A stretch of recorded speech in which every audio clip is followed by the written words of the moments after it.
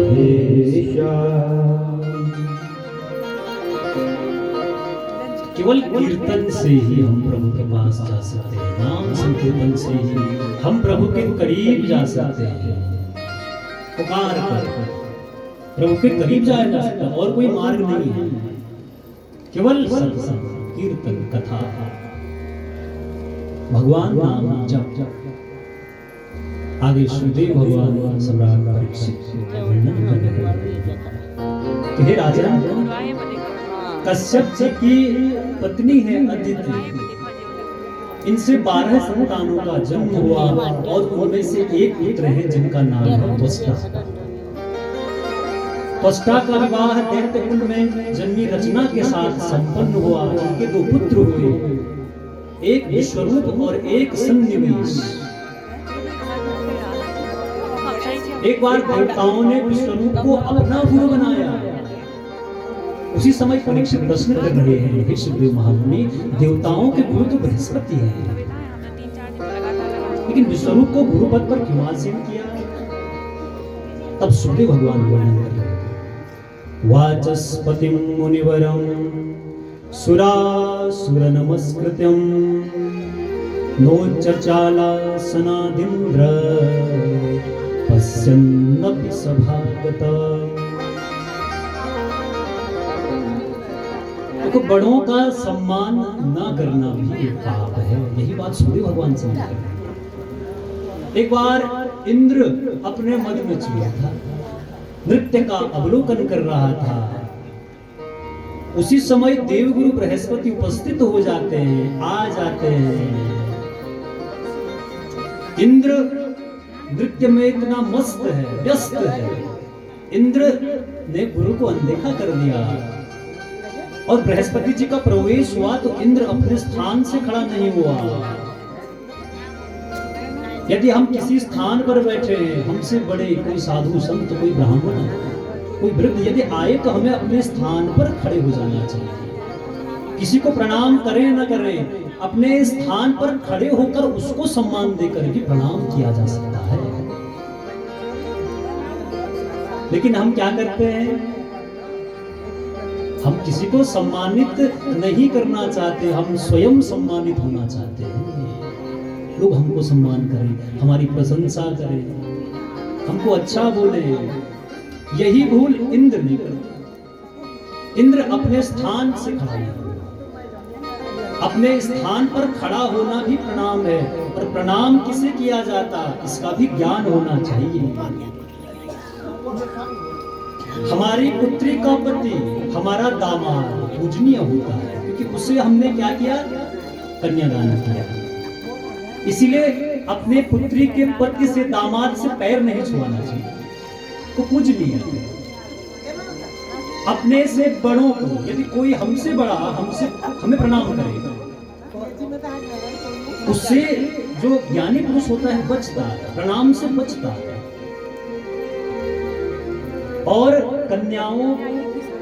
कोई कन्या हमारा पैर छुए, इससे भी बचना चाहिए। कन्या पूजनीय होती है,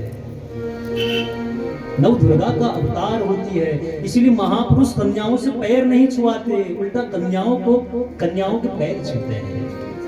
कई स्थानों में ऐसी परंपरा है। इसीलिए तो माताएं सम्मानित हैं। आप देवी हैं, देवी। लेकिन हम क्या बन गए? हम स्वयं विचार करें। हम तो नव दुर्गा रूप में हैं, मां के रूप में हैं, लेकिन हम क्या बन रहे? हमने स्वयं को क्या बना दिया? यही भूल इंद्र ने कर दी। इंद्र ने गुरु का सम्मान नहीं किया। बृहस्पति जी ने जब देखा कि इंद्र सम्मानित नहीं, इंद्र जो है अपने स्थान से खड़ा नहीं हुआ, इंद्र अहंकारी हो गया। उसी समय बृहस्पति जी ने इंद्र को श्राप दे दिया, जाओ दरिद्र हो जाओ, गरीब हो जाओ। जैसे ही राक्षसों को ज्ञात हुआ देवगुरु बृहस्पति ने इंद्र को श्राप दिया है, सभी राक्षसों ने स्वर्ग पर आक्रमण कर दिया।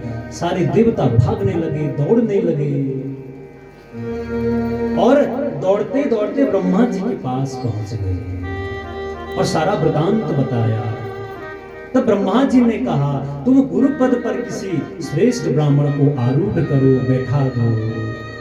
तब सभी देवताओं ने त्वष्टा के पुत्र विश्वरूप को अपना गुरु पद पर सुशोभित कर दिया, आसन प्रदान कर दिया, बैठा दिया, गुरु बना दिया। और देवताओं ने विश्वरूप से कहा कि हे विश्वरूप, हम तुम्हारे पितर हैं। देखो, पितर देवता और भगवान और देव ये अलग अलग हैं। भगवान कौन है? जिनमें 6 ऐश्वर्य है वो भगवान है। और पितृ कौन है? और देवता अलग है और भगवान अलग है। देवता कौन है? अग्निदेव, वरुण देव, वायुदेव। और भगवान कौन है? जो पूर्ण ब्रह्म नारायण है, जैसे कृष्ण, राम, मां, पूर्ण ब्रह्म नारायण। तो पितरों को कभी हम अपने घर में रखें, उनको स्थान दें, क्योंकि पितृ जो है निराकार की स्थिति में रहते हैं और भगवान साकार रहते हैं। इसीलिए अपने घरों में कभी भी पितृ देवताओं की मूर्ति न बनाएं, उनको अपने घर में न रखें। यदि हम उनका पूजन करें तो उन्हें विसर्जित करें। हम लोग मूर्ति बनाकर, चांदी की मूर्ति बनाकर पितरों को घर में रख देते हैं। पितृ और देवता एक स्थान पर नहीं रह सकते, दोनों की दिशाएं अलग है।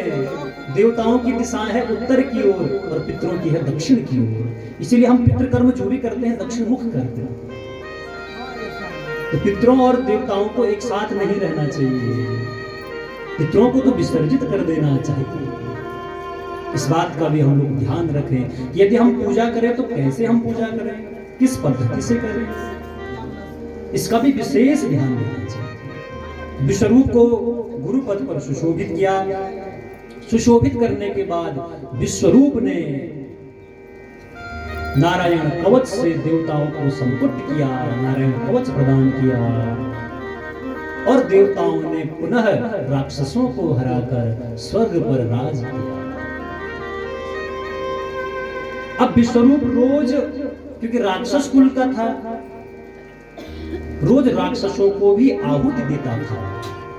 विश्वरूप के 3 सर हैं और उन्हीं से राक्षसों को भी आहुति दिया करता था। एक दिन इंद्र को ज्ञात हुआ कि विश्वरूप उनके साथ छल कर रहा है। इंद्र ने विश्वरूप का गला काट दिया। जैसे ही त्वष्टा को ज्ञात हुआ, इंद्र ने उसके पुत्र को मार दिया। त्वष्टा ने संकल्प लिया, मैं मंत्र शक्ति से एक ऐसे पुत्र का निर्माण करूंगा जो इंद्र को मारेगा, इंद्र का वध करेगा। हत पुत्र तदा त्वष्टा जुहावेन्द्राय शत्रवे इंद्र शवो विवर्धस्व मारीचम जाहि विद्विषम्। त्वष्टा ने एक विशाल काय पुत्र को जन्म दिया जिसका नाम है वृतासुर। वृतासुर भगवान का परम भक्त है, भगवान को भजता है। और वृतासुर ने भगवान का भजन किया, कीर्तन किया। इंद्र वृतासुर को मारने के लिए पहुंचते हैं। भगवान नारायण आदेशित करते हैं, नैमिषारण्य में दधीचि ऋषि की हड्डियों को लेकर ब्रज बनाकर तुम वृतासुर को मार सकते हो। वृतासुर और इंद्र का युद्ध हो रहा है। वृतासुर उस ब्रज में नारायण के दर्शन कर रहा है, नारायण को देख रहा है। वृतासुर इंद्र से कह रहा है, हे इंद्र, मैं जानता हूं कि इस युद्ध में तुम जीतने वाले हो, क्योंकि जिसके पक्ष में कृष्ण हो वो जीतता है। जैसे अर्जुन जीत गया था, जिसके पक्ष में कौन हो? कृष्ण। और हम किसके पक्ष में रहते हैं? हमने किसका पक्ष लिया, किसको पकड़ रखा है? संसार। जिसके पक्ष में यदि कृष्ण हो तो वैसे ही जीत जाएगा।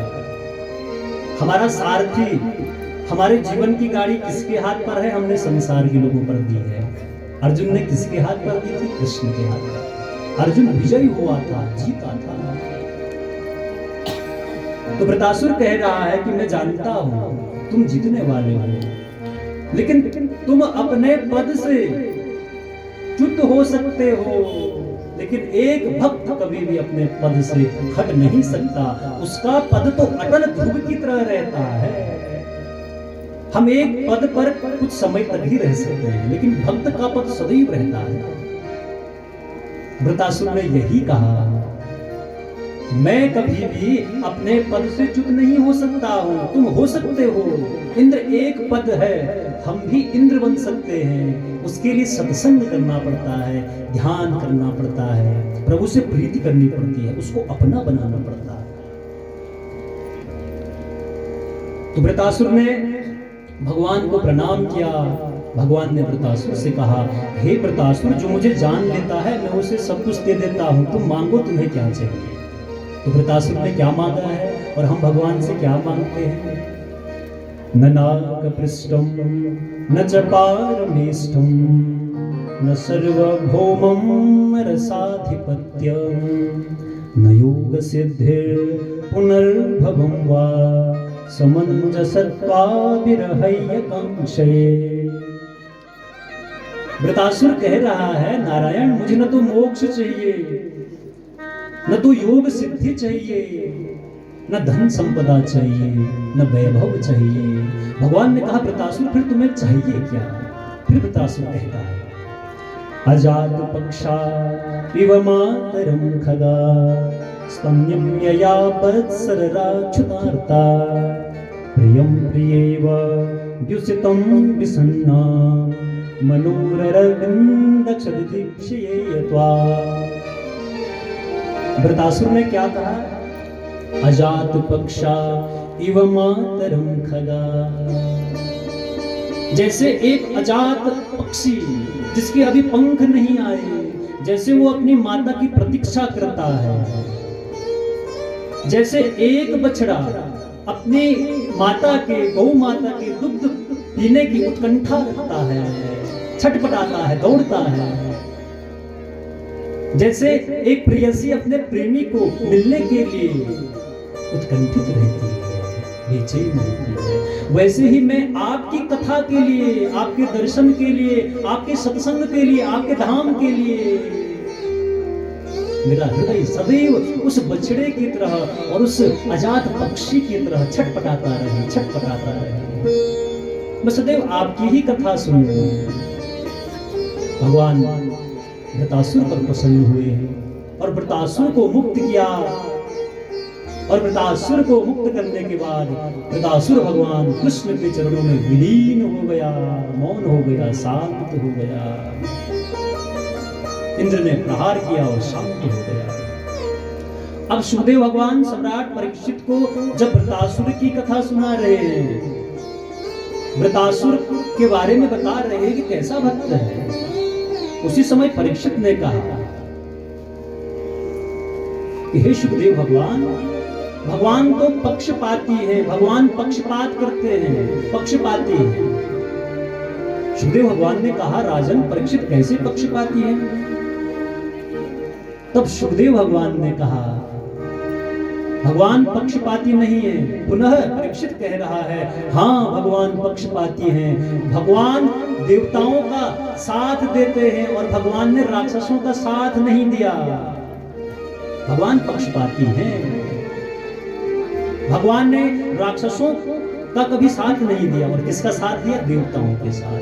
सुखदेव भगवान ने कहा, राजन, ऐसी बात नहीं है, भगवान पक्षपाती नहीं है। भगवान तो अपने भक्तों का पक्ष लेते हैं। किसका पक्ष लेते हैं? अपने भक्तों का पक्ष लेते हैं। अपने भक्तों के लिए अपना नियम भी तोड़ देते हैं।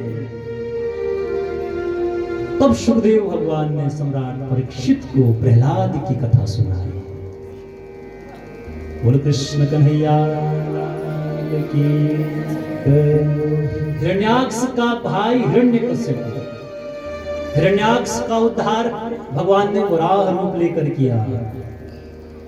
और हिरण्याक्ष का भाई है हिरण्यकश्यप। हिरण्यकश्यप अपने भाई की मृत्यु के बाद प्रतिशोध में है, बदला लेना चाहता है। किससे? कृष्ण से, नारायण से बदला लेना चाहता है।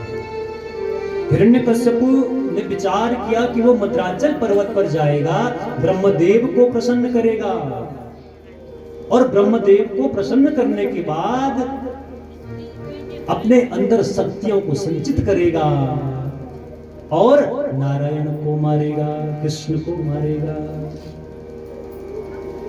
एक दिन हिरण्यकश्यप को विचार करता है, मैं तप करने के लिए जंगल की ओर जाऊंगा, वन की ओर जाऊंगा।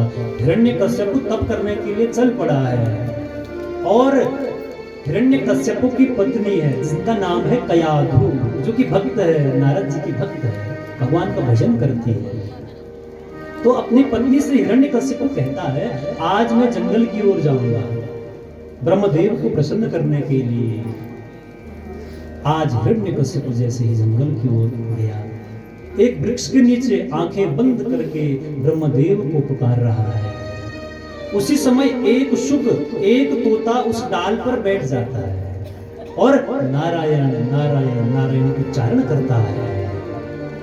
हिरण्यकश्यप सोचता है कि इस स्थान पर तोता बैठा है, मैं स्थान को परिवर्तन करूंगा। हम लोग कभी कभी स्थान परिवर्तन करके स्वयं को ढालना चाहते हैं। स्थान बदलने की आवश्यकता नहीं है। इस कथा में, दूसरी कथा में, अभी नहीं बाद में, ये प्रश्न मन में नहीं आना चाहिए। हमें तो कृष्ण को प्राप्त करना है, क्योंकि हमारा लक्ष्य क्या है? कृष्ण तक पहुंचना। आज हम क्या दर्शन करेंगे? कृष्ण का दर्शन करेंगे। हिरण्यकश्यप ने स्थान बदला, जिस स्थान पर हिरण्यकश्यप पहुंचता वहां वो तोता पहुंचता। जैसे ही हिरण्यकश्यप तब प्रारंभ करता, वो शुक, वो तोता नारायण नारायण गाता। अब हिरण्यकश्यप विचार करता है कि आज का दिन उचित नहीं है। पुनः हिरण्यकश्यप घर की ओर वापस आता है। जैसे ही कयाधु देखती है हिरण्यकश्यप को, तो हिरण्यकश्यप से पूछती है कि आप कह रहे थे कि सत्संग के लिए जा रहे हैं, ब्रह्मदेव को प्रसन्न के लिए जा रहे हैं, क्यों वापस आ गए? हिरण्यकश्यप कहता है, हे देवी, जिस स्थान पर मैं बैठा था उसी स्थान पर वो तोता आकर नारायण नारायण चिल्लाता, बोलता। आज कयाधु ने पहली बार हिरण्यकश्यप के मुख से नारायण शब्द सुना, प्रसन्नचित हो गई। पत्नी वही श्रेष्ठ है जो पति को भी कथा में लाए।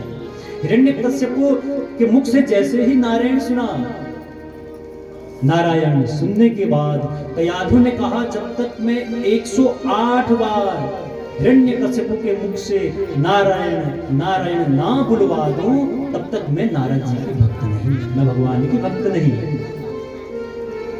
अब कयाधु उठते बैठते आते जाते कि आज आप जंगल गए थे, वहां क्या हुआ? अब हिरण्यकश्यप बार बार की, एक शुक आया, एक तोता आया, नारायण नारायण बोलने लगा।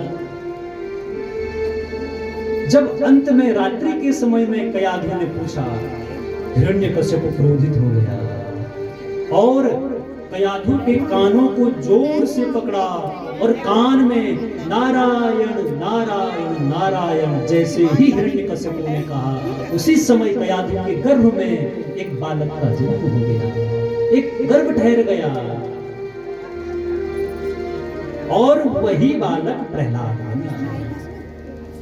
तो पत्नी कौन श्रेष्ठ है? जो पति से भी भजन कराए, जो पति को भी कथा में लेकर आए, जो पति को भी सत्संगी बनाए।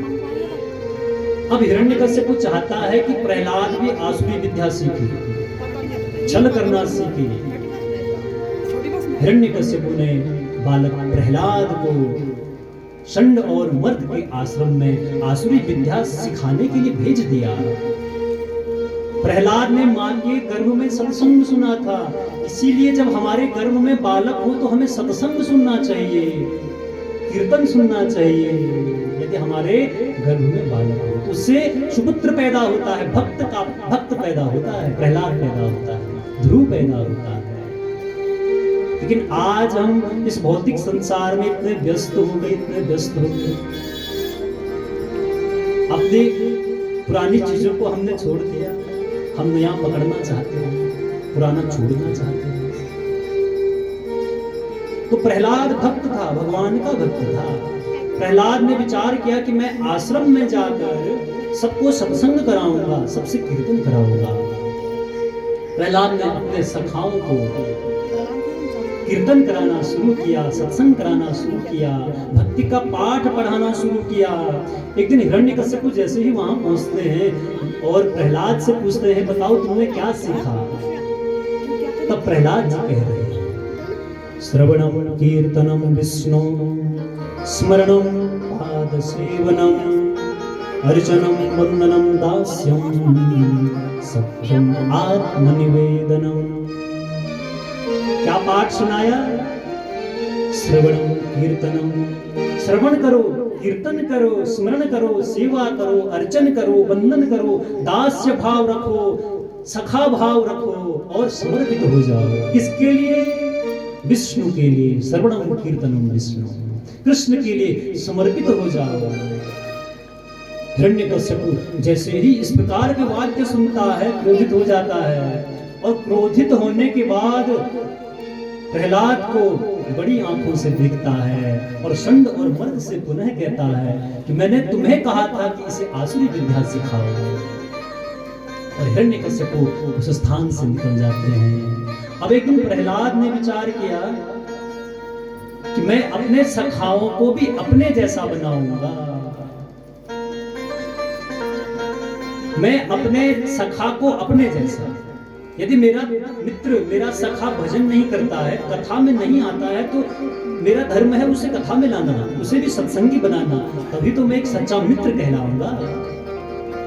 नहीं तो कैसी मित्रता, कैसा मित्रता भाव। तो प्रहलाद जी ने आज कीर्तन करना शुरू कर दिया। प्रहलाद और सारे सखा आज कीर्तन कर रहे हैं। क्या कीर्तन कर रहे हैं? श्रीमन नारायण नारायण नारायण, श्रीमन नारायण नारायण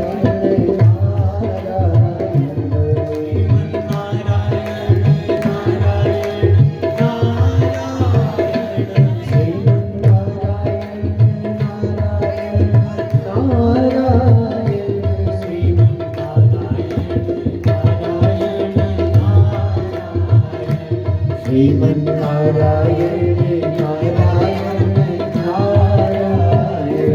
अब जैसे ही कीर्तन चल रहा है, प्रहलाद और उसके सखा सभी लोग कीर्तन कर रहे हैं, और ये कीर्तन की ध्वनि अन्य सखाओं के पास जैसे ही पहुंचती है, दौड़े दौड़े प्रहलाद के पास पहुंचते हैं।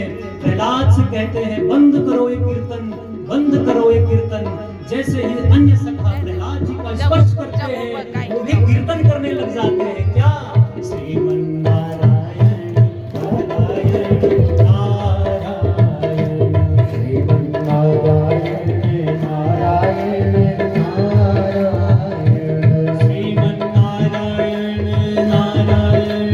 नारायण, श्रीमन नारायण नारायण नारायण, श्रीमन नारायण नारायण नारायण, लक्ष्मी नारायण नारायण नारायण, लक्ष्मी नारायण नारायण नारायण। अब जैसे ही कीर्तन चल रहा है, प्रहलाद उसके सारे सखा कीर्तन कर रहे हैं, उसी समय षंड और मर्ग वहां पहुंचते हैं और देखते हैं कि सारे बालक कीर्तन कर रहे हैं। जब षंड और मर्ग प्रहलाद जी के पास जाते हैं, प्रहलाद जी से कह रहे हैं, बंद करो ये कीर्तन, बंद करो ये कीर्तन। जैसे ही षंड मर्ग प्रहलाद जी का स्पर्श करते हैं, वो भी कीर्तन करने लग जाते हैं। क्या?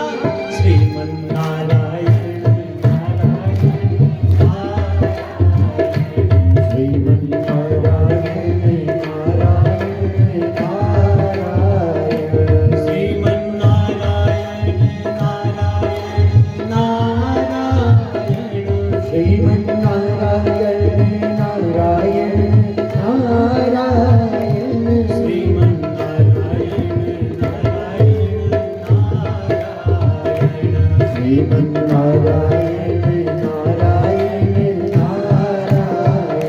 अब कीर्तन चल रहा है।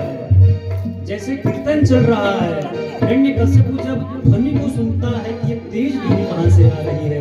सैनिकों को वहां भेजता है। जैसे सैनिक देखते हैं कि सभी लोग कीर्तन कर रहे हैं, सैनिक कह रहे हैं रोको रोको कीर्तन को रोको, जैसे ही वो भी प्रहलाद का स्पर्श करते हैं वो भी कीर्तन करने लग जाते हैं। क्या? श्रीमन्नारायण श्रीमन्नारायण नारायण नारायण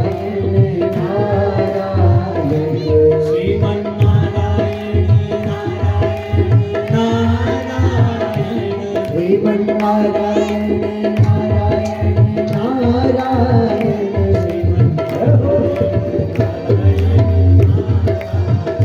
श्रीमन्नारायण नारायण नारायण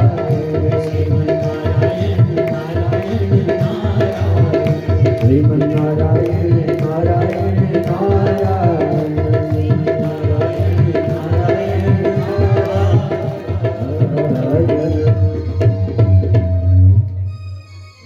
अब हिरण्यकश्यप अनेक सैनिकों को भेजता है और अंत में विचार करता है कि स्वयं देखा जाए कि हो क्या रहा है। हिरण्यकश्यप जैसे ही पहुंचता है देखता है सभी लोग कीर्तन कर रहे हैं, क्रोधित हो जाता है और क्रोध में आने के बाद प्रहलाद के पास जाता है। हिरण्यकश्यप की आंखें लाल हो गई।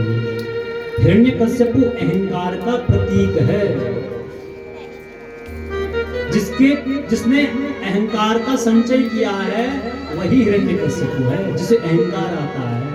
ये अहंकार न तो दिन में मरता, न तो रात को मरता, न अंदर मरता, न बाहर मरता, न अस्त्र से मरता, न शस्त्र से मरता। हिरण्यकश्यप ने प्रहलाद को देखा और प्रहलाद शांत है, मौन है। हिरण्यकश्यप ने प्रहलाद से कहा कि तू कहता है कि तेरे भगवान सब जगह विद्यमान है, सबके भीतर है, पास में एक खंबा है। हिरण्यकश्यप ने कहा क्या इस खंबे के अंदर तेरे कृष्ण हैं, तेरे नारायण हैं?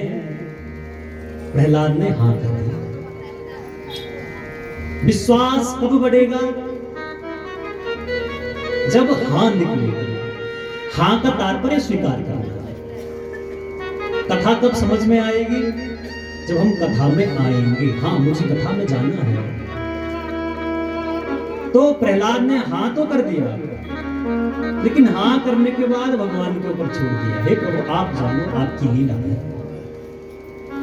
हिरण्यकश्यप ने उस खंबे को जैसे ही प्रहारित किया, उस पर प्रहार किया, अंदर से गड़ गड़ गड़ गड़ गड़ गड़ इस प्रकार की आवाज आने लगी, मानो कोई शेर गड़गड़ा रहा है।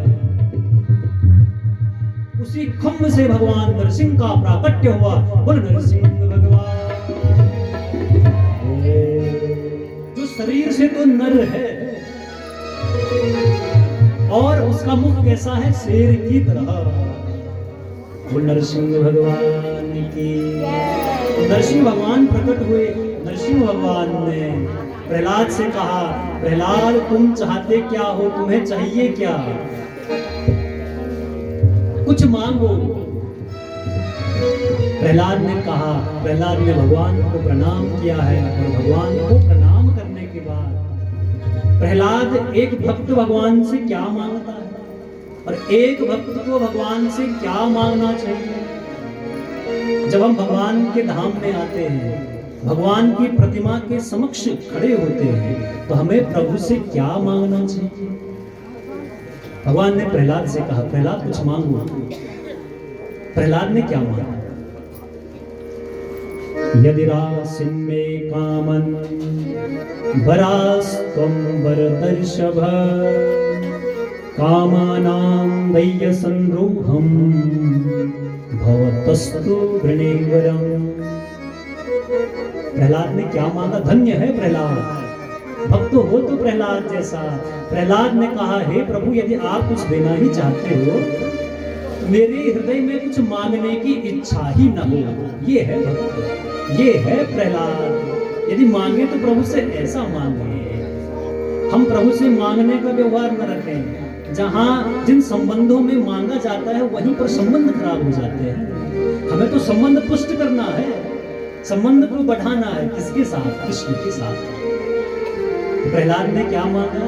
मेरे हृदय में, मेरे मन में कभी मांगने की इच्छा ही न आए। भगवान ने प्रहलाद को आशीर्वाद दिया है, प्रहलाद पर कृपा की है। अब इसके बाद सुखदेव भगवान ने सम्राट परीक्षित को गजेंद्र की कथा सुनाई है। आसित गिरिवरो राजन स्त्रीकूट इति विस्तृतः क्षीरोधेनावृतः श्रीमान् योजनायुतमुत्थितः। सुखदेव भगवान वर्णन कर रहे हैं, एक गजेंद्र नाम का एक हाथी है जो कि अपने परिवार के साथ, अपने बाल बच्चों के साथ विहार करता है, आनंद से रहता है। कहीं हम भी तो गजेंद्र नहीं है, हम भी तो इस संसार में अपने बच्चों के साथ रहते हैं, अपनी पत्नियों के साथ रहते हैं, अपने पति के साथ रहते हैं। और गजेंद्र एक सरोवर में आनंद ले रहा है, जल क्रीड़ा कर रहा है, जल विहार कर रहा है। ये विषय रूपी वस्तुएं ही सरोवर है। हम भी तो विषय रूपी सरोवर में फंस गए हैं, हम भी तो वासनाएं रूपी सरोवर में खुद को देख रहे हैं। गजेंद्र एक दिन अपनी पत्नियों के साथ, अपने बच्चों के साथ, बालकों के साथ गजेंद्र सरोवर में क्रीड़ा कर रहा है, जल क्रीड़ा कर रहा है। हम भी तो खेल ही तो रहे हैं इस संसार में। क्या हम ही तो गजेंद्र नहीं है? गजेंद्र जल क्रीड़ा करते करते जल के भीतर घुस गया। हम भी विषय वासनाओं में इतने लिप्त हो गए कि हम अपने परिवार का ही भला चाहते हैं, अपने परिवार से ही प्रेम करते हैं। हमारी स्थिति वसुदेव कुटुंबकम वाली नहीं बनी। हमने सबके भीतर नारायण के दर्शन नहीं किए। हम स्वयं से, स्वयं के परिवार से, स्वयं के बालकों से ही तो प्रेम करते हैं। ये संसार ही तो हमारा है, यहाँ सब नारायण ही तो है। गजेंद्र विषय रूपी जल के अंदर चला गया। उसी समय एक ग्राह ने गजेंद्र का पैर पकड़ लिया। ग्राह काल का सूचक है, मृत्यु का सूचक है। यदि मृत्यु हमारे पास आ जाए तो सबसे पहले पैर को पकड़ती है। सबसे पहले दर्द क्या होता है शरीर में? पैर से प्रारंभ होता है। ग्राह रूपी काल मृत्यु पैर को ही पकड़ती। एक ग्राह ने, मगरमच्छ ने गजेंद्र के पैर को पकड़ा। गजेंद्र विचार करता है, मैं इतना बलशाली हूं, इतना समृद्ध हूं, मेरी इतनी रानियां हैं, इतने पुत्र हैं, ये छोटा सा जीव मेरा क्या बिगाड़ देगा, मुझे क्या क्षति पहुंचा देगा। अब गजेंद्र सोचता और पुनः क्रीड़ा में व्यस्त हो गया। उस ग्राह ने गजेंद्र के पैर को और अधिक शक्ति के साथ जकड़ लिया, पकड़ लिया। गजेंद्र अपना पैर छुड़ाना चाहता है, लेकिन गजेंद्र समझ गया, जल के भीतर, विषय वासनाओं के भीतर भी घुस गया हो, दलदल में भी घुस गया हो और ग्राह ने भी पकड़ लिया। गजेंद्र समझ गया अब बचने का कोई रास्ता नहीं है। वापस यदि चला गया तो वहां भी दलदल है और आगे बढ़ा तो वहां भी दलदल है। ये विषय वासनाएं, ये विषय वासनाएं हमें इतने आसानी से नहीं छोड़ेगी। ये मोह, क्रोध, अहंकार इतनी आसानी से हमको नहीं छोड़ेगा। उसके लिए अभ्यास करना पड़ेगा। उसके लिए कथा में मन को न लगाते हुए भी लगाना पड़ेगा। गजेंद्र समझ गया अब बचना मुश्किल है। गजेंद्र की दृष्टि अपने पत्नियों पर गई।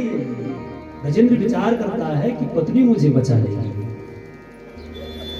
पत्नी ने विचार किया, गजेंद्र दलदल में फंस गया, गजेंद्र मारा ही जाएगा। पत्नी ने विचार किया, यदि मैं भी दलदल में गई तो मैं भी फंस जाऊंगी। संसार की पत्नियां भी ऐसी हैं, संसार के लोग भी ऐसे हैं। हमें कोई नहीं बचा सकता, हमें मृत्यु से कोई नहीं बचा सकता, हमें इस काल से कोई नहीं बचा सकता। चाहे वो संसार में स्वयं की पत्नी हो, स्वयं के पुत्र हो। गजेंद्र ने पुनः पुत्रों को देखा है, लेकिन पुत्र भी वही विचार कर रहे हैं, ये तो जा ही रहा है, मैं न चला जाऊं।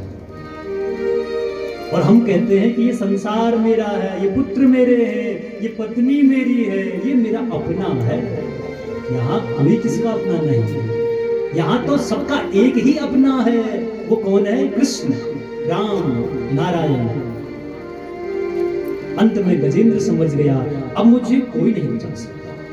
गजेंद्र ने अंत में विचार किया, जिस पत्नी के लिए, जिस बालकों के लिए इतना कुछ किया, जब मृत्यु हो रही है तब कोई नहीं बचा रहा।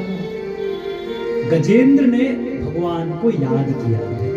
भगवान की याद तभी आती है जब पुत्र और ये संसार के लोग हमें छोड़ देते हैं, हमें अपमानित कर देते हैं, तभी भगवान की याद आती है। गजेंद्र ने भगवान को याद किया, कृष्ण को याद किया। गजेंद्र ने बड़ी भगवान की स्तुति की है। नमो नमस्ते खिल कारणाय निष्कारणाय अद्भुत कारणाय सर्वागमान्याय महामयाय नमोपवर्गाय परायणाय। नमो नमस्ते, हे प्रभु, आपके अलावा संसार में कोई नहीं है, आपके अलावा इस संसार से मुझे कोई नहीं बचा सकता। अंत में बुद्धि खुल गई। यदि ये बुद्धि पहले ही खुल जाती, आज गजेंद्र की ऐसी स्थिति न होती, हमारी भी ऐसी स्थिति न हो। समय रहते हुए कथा में मन को लगा दें, अब इंतजार न करें, समय रहते इस मन को मनमोहन में मिला दें। गजेंद्र ने बड़ी भगवान की सुंदर स्तुति की है। भगवान प्रकट हुए हैं और गजेंद्र का उद्धार किया है, गजेंद्र का मोक्ष किया है। गजेंद्र एक पशु होकर भी गजेंद्र ऐसी बुद्धि रख सकता है, तो हम और आप तो प्रबुद्ध हैं। इसलिए प्रयास हो हम कैसे बने, सत्संगी बने, भजनानंदी बने। अब सुखदेव भगवान सम्राट परीक्षित को कथा सुना रहे हैं। अब परीक्षित भगवान सुखदेव से कह रहे हैं, हे महामुनि, हे गुरुदेव, अब मुझे कृष्ण की कथा सुननी है। जिसको मैंने गर्भ में देखा था, मुझे उसकी कथा सुननी है। परीक्षित ने कृष्ण का दर्शन गर्भ में किया। इसलिए परीक्षित क्या बोल रहा है? मुझे अब कृष्ण की कथा सुननी है। कृष्ण का जन्म कैसे हुआ, कृष्ण कैसे अवतरित हुए, मुझे ये कथा सुननी है। तब सुखदेव भगवान वर्णन करते हैं। सुखदेव भगवान कहते हैं कि सूर्य वंश में एक राजा हुए, खट्वांग दीर्घबाहुस्य रघु तस्मात् पृथुस्सवा अजस्तो महाराजेश तस्मात् दर्शतो भव। खट्वांग नाम के एक राजा है, इन्हीं के वंश में राजा दशरथ हुए और इनके 4 पुत्र हैं, राम, लक्ष्मण, भरत और शत्रुघ्न।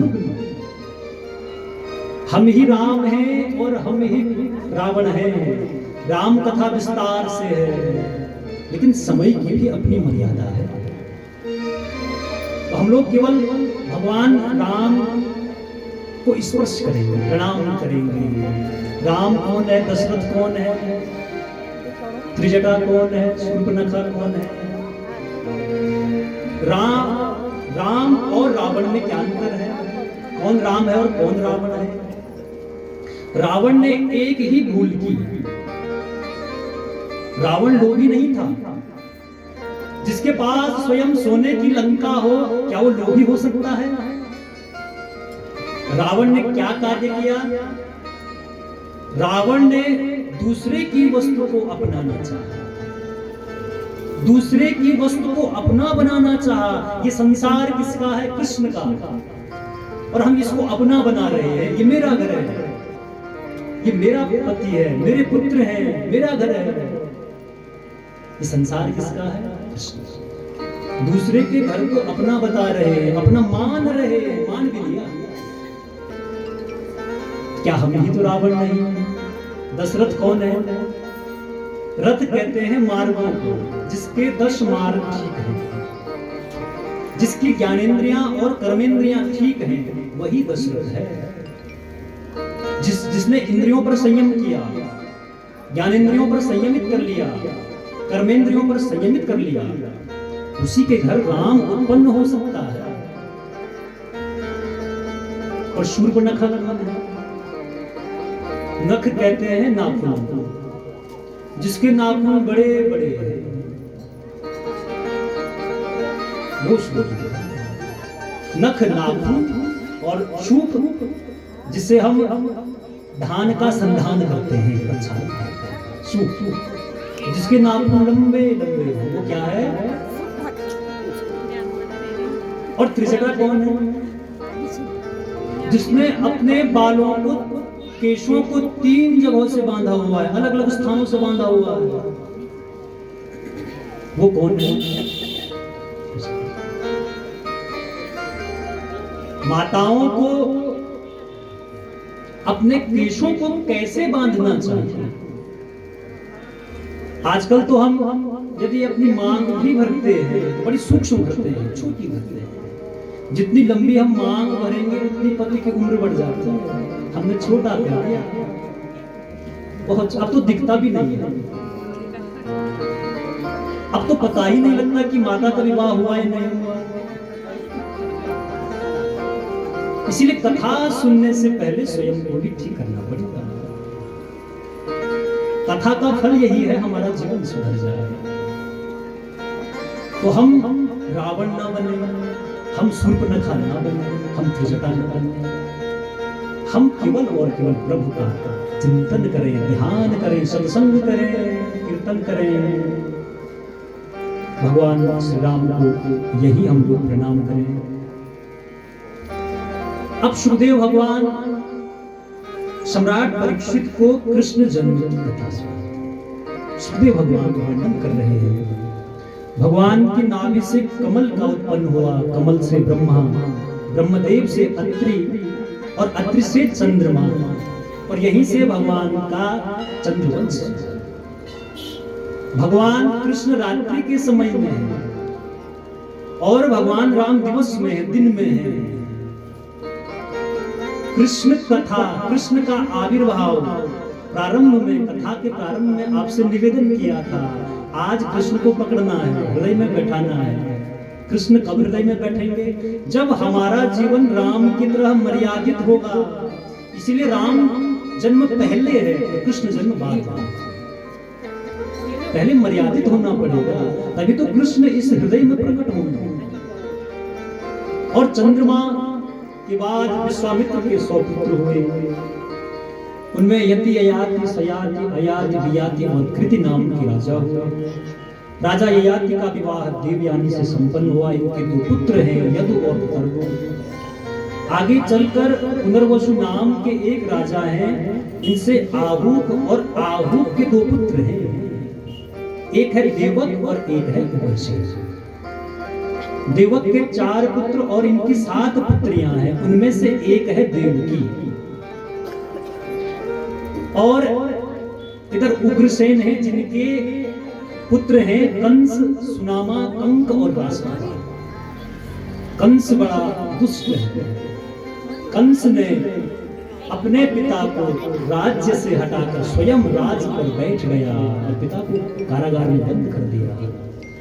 और इधर एक राजा है सूरसेन, इनका विवाह मारीसा के साथ संपन्न होता है और इनके 10 पुत्र हैं और उनमें से एक है वसुदेव।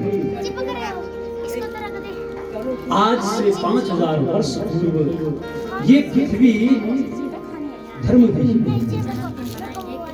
सत्संग विहीन हो गई थी। यही पृथ्वी गौ माता का रूप धारण करके ब्रह्मदेव के पास गई और ब्रह्मदेव के पास पहुंचने पर सारा वृतांत ब्रह्मदेव को सुनाया। ब्रह्मदेव समाधि में चले गए और समाधि से जब वापस आए, ब्रह्मदेव ने सभी देवताओं से कहा, वसुदेव गृहे साक्षात् भगवान पुरुषः कर जनिष्ये तत्पतिर्थायं संभवन्तु सुरस्त्रियः। ब्रह्मदेव ने कहा कि मैंने समाधि में भगवान नारायण को देखा और नारायण ने मुझे कहा वसुदेव गृहे साक्षात्, मैं कहां जन्म लूंगा? मैं कहाँ उत्पन्न होऊंगा? वसुदेव के घर में। जैसे ही देवी देवताओं को ये सूचना प्रदान हुई कि अब कृष्ण आने वाले हैं, वसुदेव ग्रहे साक्षात, भगवान का अवतार नहीं होगा, भगवान स्वयं जन्म लेंगे, इसलिए कृष्ण पूर्ण अवतार है। सभी लोग तैयारी करने लगे। भगवान शंकर भी तैयारी करने लगे। भगवान शंकर कृष्ण के बिना नहीं रह सकते। जब जब कृष्ण ने जन्म लिया, जब जब नारायण ने जन्म लिया, तब तब शंकर ने भी जन्म लिया। जब रामावतार था, लक्ष्मण रूप में शंकर ही तो थे, इसलिए लक्ष्मण जी का संबंध सर्प से है। और भगवान शंकर भी तैयारी करने लगे। क्या बनना है? बलराम दाऊ भैया। भगवान शंकर भी तैयारी करने लगे। सभी देवी देवता तैयारी करने लगे। इधर एक दिन कंस के समक्ष एक प्रस्ताव आता है कि देवकी और वसुदेव का विवाह संपन्न करा दिया जाए, संपन्न कर दिया जाए। कंस ने कहा, मैं स्वयं अपनी बहन को विदा करूंगा। कंस दुष्ट है। कभी कभी हम समाज में हैं तो हम भीतर से दुष्ट, लेकिन समाज में हम अच्छा बनने का प्रयास करते हैं। कंस भी अच्छा बन रहा है, स्वयं अपनी बहन को विदा कर रहा है, छोड़ने जा रहा है।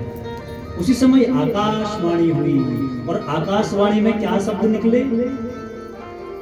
अस्यास्तमस्तम्भो गर्वो हंता या बहवी विधा।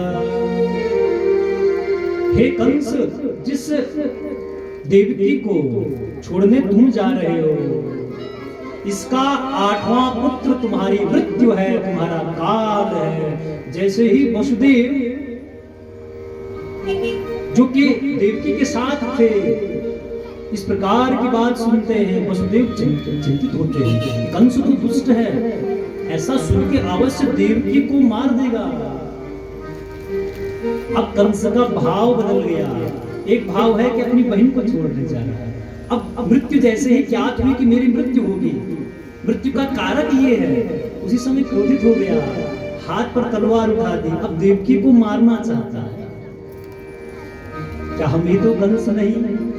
हम अपनी मृत्यु के सारे द्वार बंद करना चाहते हैं। वसुदेव ने हाथ पकड़ा है और कहा कि हे कंस, तुम बड़े पराक्रमी हो, तुम पर ये शोभा नहीं देता। पति को सदैव पत्नी की रक्षा करनी चाहिए। लेकिन आज कैसा समाज है? पति ही पत्नी पर हाथ चलाता है, उसे मारता है, प्रताड़ित करता है, उसका सम्मान नहीं करता। हम लोग ही तो कहीं कंस नहीं या बन गए। माताओं का तो सम्मान होना चाहिए। माताएं तो पूजनीय हैं, और तुम उन पर हाथ चलाते हो, उनको अपमानित करते हो, उनका सम्मान नहीं करते। वसुदेव जी ने रोक दिया, देवकी को बचा लिया। कैसे बचाया? कंस को सम्मानित करके, कंस की प्रशंसा करके। और अंत में वसुदेव जी ने कहा कि मैं आपको वचन देता हूं कि मैं हर एक पुत्र आपको प्रदान करूंगा। प्रदान मित्रवे पुत्रा मोचये कृपणामिमा सुतामी यदि जायेरन् मृत्युवा मृगे। वसुदेव जी ने कहा कि मैं एक एक पुत्र को तुमको समर्पित कर दूंगा, तुमको दे दूंगा। पहला पुत्र है जिनका नाम है कीर्तिमान। कंस ने मार दिया, मृत्यु को मारना चाहता है।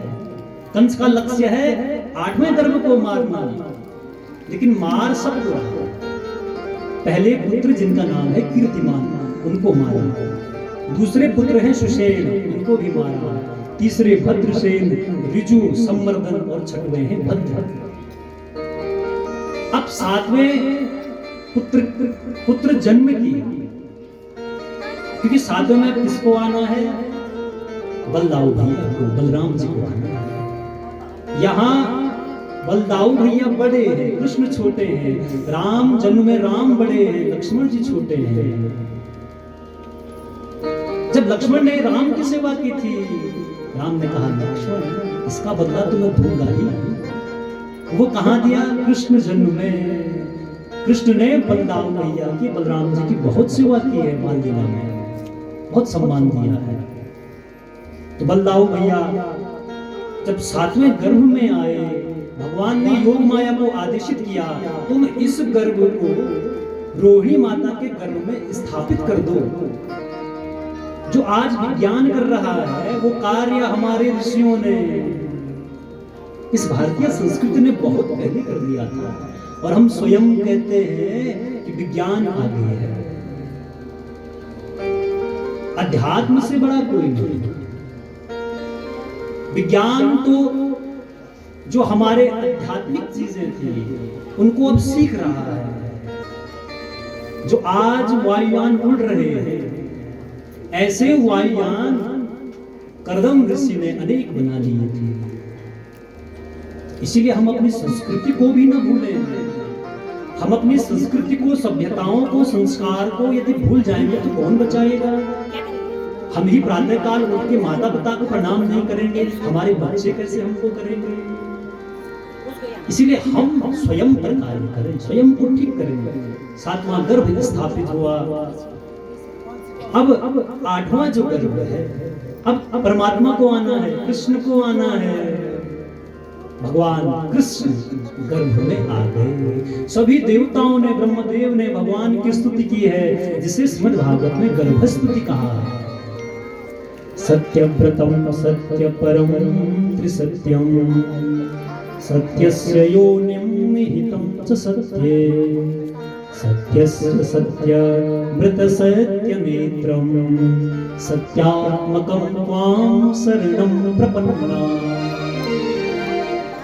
किसकी उपासना की है? सत्य की उपासना की है। किसको भजा है? सत्य को। भागवत का प्रारंभ सच्चिदानंद, भागवत का मध्य सत्यम परम धीमहि, और भागवत का समापन सत्यात्मकं त्वां शरणं प्रपन्ना। सत्य को भजा है, सत्य की उपासना की है। अब धीरे धीरे समय आ गया, वो 9वां मास निकट आ गया। प्रकृति मानो अपनी पूरी कोमदी बिखेर रही है। मानो ग्रह, नक्षत्र, ये व्योम मंडल अपनी कोमदी को बिखेरना चाहते हैं। पुष्प मानो ऐसा विचार कर रहे हैं, हम कितना अच्छा खिल सकते हैं। सभी लोग तैयारी कर रहे हैं, जैसे हम भी भगवान के आने की प्रतीक्षा कर रहे हैं। अब 9वां मास आया। ये पृथ्वी, जल, दिशाएं, आकाश, नक्षत्र, चंद्रमा अपनी पूरी कोमदी बिखेर रही है कृष्ण के दर्शन के लिए। हमारा लक्ष्य क्या है? कृष्ण दर्शन करना, कृष्ण को हृदय में बैठाना। क्या आज हम सफल हुए? भागवत के प्रारंभ में ही आपसे निवेदन किया था, कृष्ण का दर्शन हम लोग कैसे करें, कृष्ण को कैसे हृदय में बैठाएं। अब वो समय आ गया है, कृष्ण आने वाले हैं। जैसे ही कृष्ण आए, 9वां मास आया, कृष्ण पक्ष आया, अष्टमी की तिथि आई, रोहिणी नक्षत्र आया, बुधवार का दिन हुआ और भगवान कृष्ण प्रकट हो गए। बोल कृष्ण कन्हैया लाल की, बोल कृष्ण कन्हैया लाल की जय, बोल कृष्ण कन्हैया लाल की जय हो।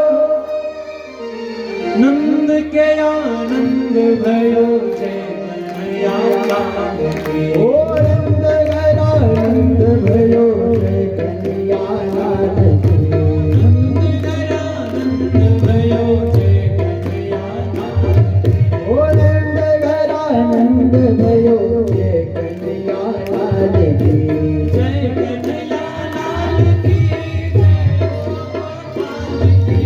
जय कन्हैया लाल की जय हो गोपाल की, जय कन्हैया लाल की जय हो गोपाल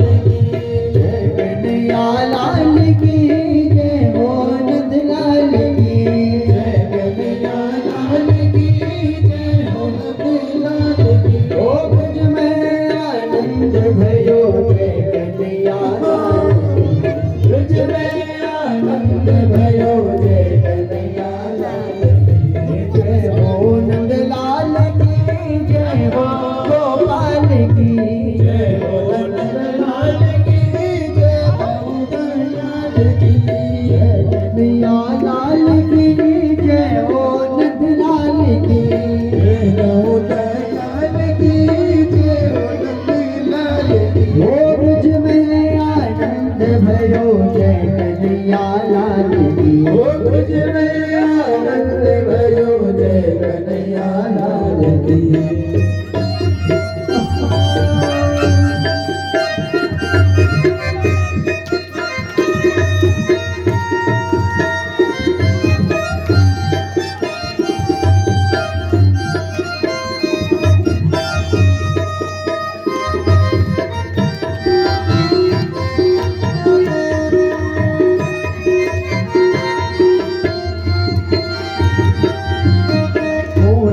के चाँद जैसी शोभा है लाल की, पूनम के चाँद जैसी शोभा है आपकी, पूनम के चाँद जैसी शोभा है लाल की, पूनम के चाँद जैसी शोभा है आपकी। नंद घर आनंद भयो जय कन्हैया लाल की,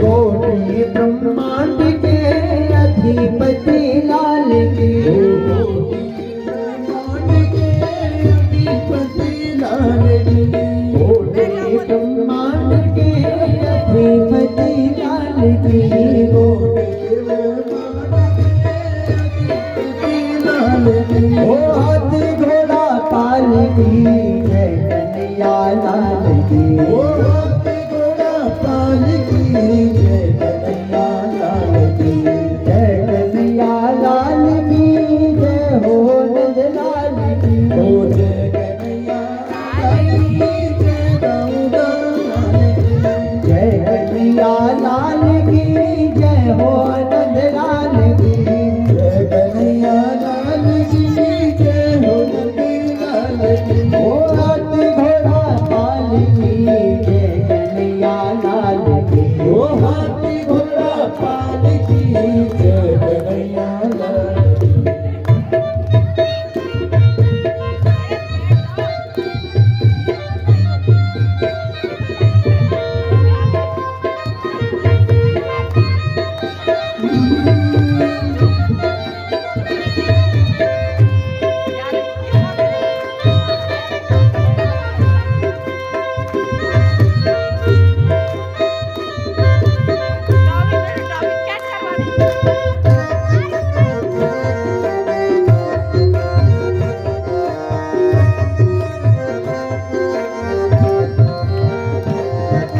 पूनम की चाँद जैसी शोभा है लाल की, पूनम की चाँद जैसी शोभा है लाल की, हाथी घोड़ा पाल की जय कन्हैया लाल की, हाथी घोड़ा पाल की जय कन्हैया लाल की। कौन बुझे हाथी घोड़ा कौन बुझे पाल की, हाथी घोड़ा बुझे पाल की, कौन बुझे हाथी घोड़ा कौन बुझे पाल की, हाथी घोड़ा कौन बुझे पाल की। छोरन को हाथी घोड़ा पूजन को पाल की, छोरन को हाथी घोड़ा पूजन को पाल की।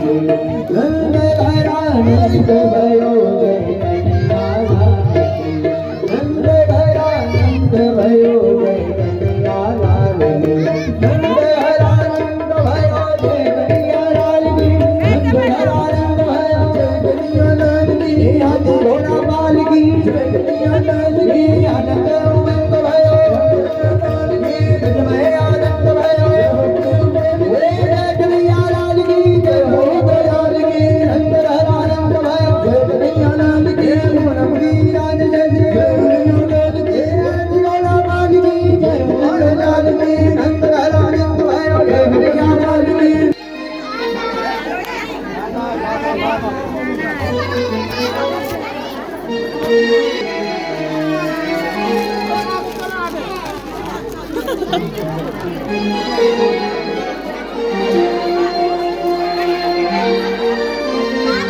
हरे गोकुल माधव तब यादना, ये जन्म लेनो छल बनिए नारायण। हरे गोकुल माधव तब यादना,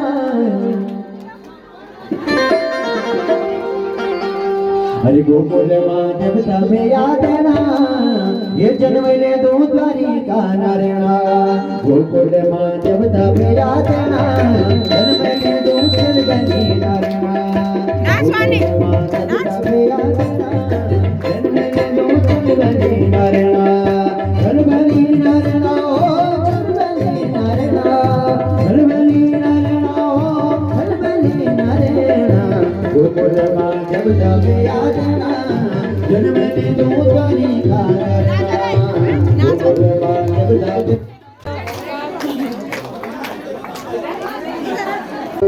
गौरव करुणावतारम संसार सारम भुजगेन्द्रहारं सदा वसन्तं हृदयारविन्दे अहं नमामि सरितं नमामि त्वमेव वेद्यागमना त्वमेव स्वयं मम देवदेव पात्रमध्ये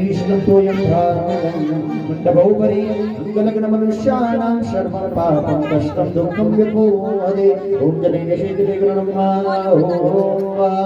ॐ नानाशुद्धपुष्पाणि यथर्कालो भवानि च पुष्पाञ्जलिर्मया दत्तं ग्रहाणा परमेश्वर पुष्पाञ्जलिं समर्पयामि बोले श्रीमद्भागवत महापुराण की बोले आदिवद्री धाम की बोले मंडपस्तावा देवी देवताओं की बोले शंकर भगवान की बोले लक्ष्मी नारायण भगवान की बोले श्याम रामचंद्र भगवान की व्यास नारायण भगवान की धर्म की सभी लोग एक बार प्रसाद को छोड़ के एक बार सभी लोग जोर से जयकार बोलेंगे बोले धर्म की और जोर से बोलेंगे धर्म की अधर्म का प्राणियों में विश्व का गौ मैया की गंगे मैया की सत्य सनातन धर्म की पार्वती पते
भागवत खत्म और सब खा रहे प्रसाद।